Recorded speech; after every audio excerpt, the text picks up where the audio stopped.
నమస్తే welcome to 929 TV నేను Priyanka America Iran మరోసారి చర్చలకు సిద్ధమయ్యాయి జూన్ 30, 2026న ఖతార్ రాజధాని దోహాలో రెండు దేశాల అధికారులు కలుసుకుని మాట్లాడుకున్నారు.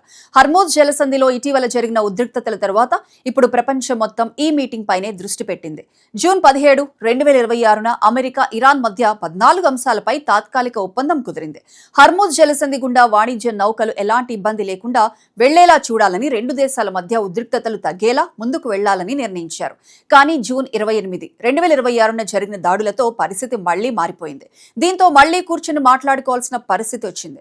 అందుకే ఇప్పుడు దోహా వేదికగా ఈ చర్చలు జరుగుతున్నాయి. ఈ మీటింగ్ కు అమెరికా తరపున US special envoy Steve Witkoff, Jared Kushner హాజరవుతారని తెలుస్తోంది. ఇరానియన్ డెలిగేషన్ కూడా ఖతార్ కు చేరుకోనుంది. ఈ చర్చలు జరిగేలా ఖతార్, పాకిస్తాన్ మధ్యవర్తులుగా వ్యవహరిస్తున్నాయి.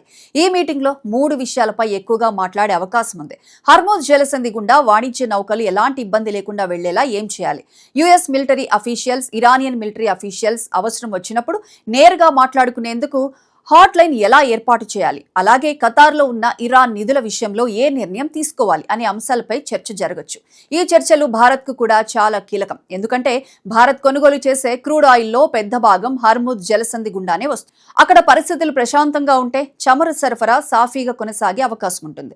చర్చలు సానుకూలంగా ముగిస్తే అంతర్జాతీయ మార్కెట్లో క్రూడ్ ఆయిల్ ధరలపై ఒత్తిడి తగ్గొచ్చు. దాంతో భారత్ లాంటి దేశాలకు కొంత ఊరట దొరకొచ్చని మార్కెట్ వర్గాలు భావిస్తున్నాయి.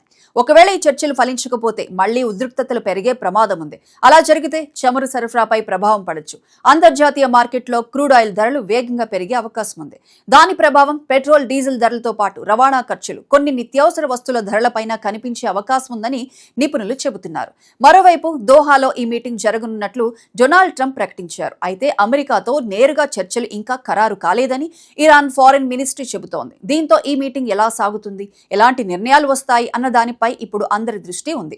ఇప్పటికే ఈ పరిణామాల ప్రభావం అంతర్జాతీయ చమురు మార్కెట్లో కనిపిస్తోంది.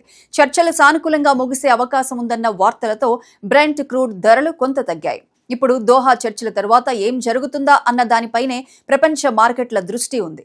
మరి ఈ దోహా చర్చలతో అమెరికా, ఇరాన్ మధ్య ఉద్రిక్తతలు తగ్గుతాయా లేక పరిస్థితి మళ్లీ మారుతుందా అన్నది చూడాలి.